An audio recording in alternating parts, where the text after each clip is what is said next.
Amis fenotes, amis gones, amoureux de l'Olympique lyonnais, bienvenue dans la Gone Humeur. Avant de rendre hommage à un natif de Vénissieux qui vient tout juste de mettre un terme à sa carrière de footballeur, n'oubliez pas de partager, commenter, liker et bien évidemment à vous abonner à la chaîne Oh Bien Joué. On est également présent sur les réseaux sociaux, alors n'hésitez pas à nous suivre pour être alerté des prochains contenus.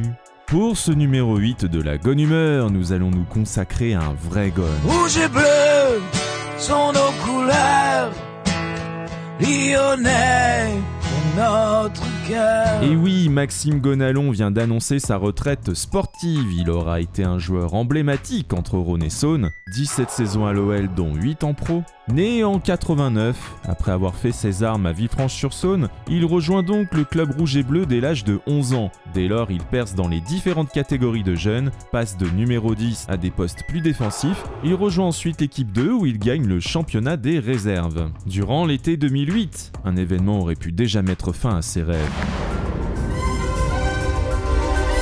C'est à cause d'une ampoule mal soignée qui se transforme en staphylocoque doré que Max passe tout proche d'une septicémie, voire même de l'amputation du pied. Mais après de longs mois de soins et de convalescence, mais surtout à force de travail acharné et de persistance, Max est intégré dans le groupe pro par Claude Puel lors de la saison 2009-2010, à une période où des changements dans le management et la saison précédente sans titre provoquent respectivement l'irritation des joueurs et des supporters.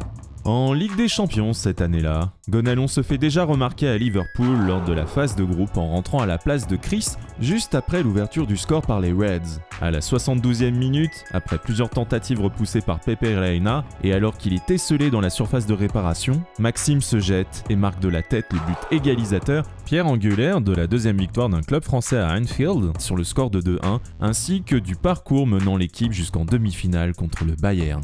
Alors vous savez que c'est une marotte chez moi, parlons palmarès. Le Gone y aura contribué, avec une Coupe de France en 2012 suivie du Trophée des Champions. C'est d'ailleurs lors de ce match que l'entraîneur de l'époque, Rémi Garde, également formé au club, lui confie pour la première fois le brassard de capitaine, tout un symbole.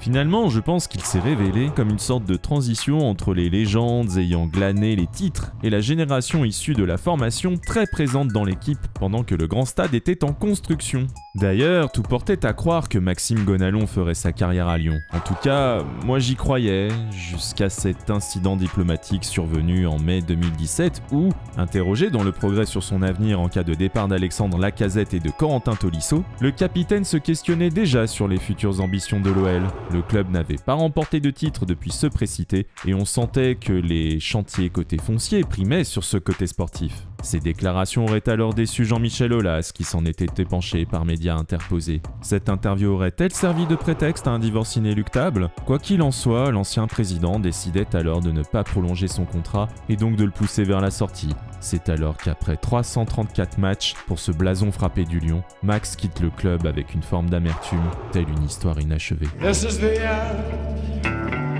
my only friend, the end.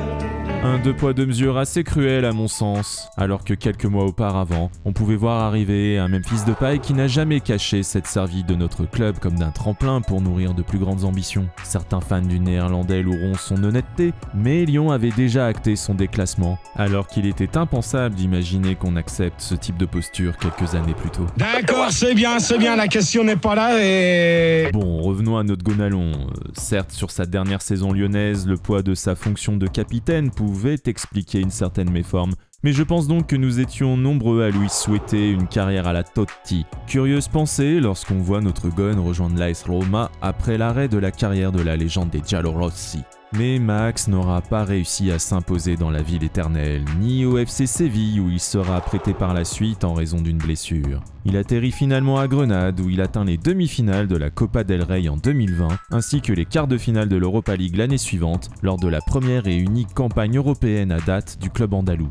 Enfin, en 2022, il retourne en région Auvergne-Rhône-Alpes et signe au Clermont Foot pour 2 saisons. Nous étions heureux de le revoir plus près de nous, même si son équipe nous aura donné du fil à retordre sur son premier exercice. D'ailleurs, les Clermontois auront terminé au classement juste derrière nous. Il n'aura malheureusement pas pu enrayer la chute qui allait suivre, une descente en Ligue 2 officialisée après une défaite face à l'OL en mai dernier. C'est donc en ce 15 octobre que Maxime Gonalon annonce la fin de sa carrière, une nouvelle qui aura suscité autant d'émotions chez les supporters que de réactions de la part de ses anciens coéquipiers.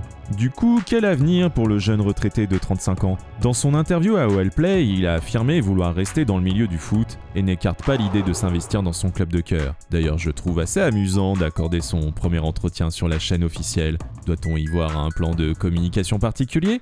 Dans tous les cas, on ne peut que féliciter, remercier et souhaiter le meilleur pour la suite à Maxime Gonalon, un Gonalion qui n'aura jamais triché, qui se sera très régulièrement montré besogneux sur le terrain et qui aura marqué à sa manière l'histoire de notre club rouge et bleu. Voilà,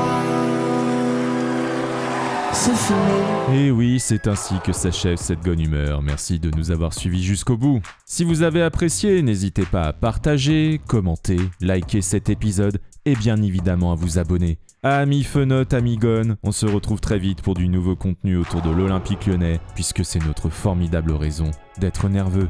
Bisous!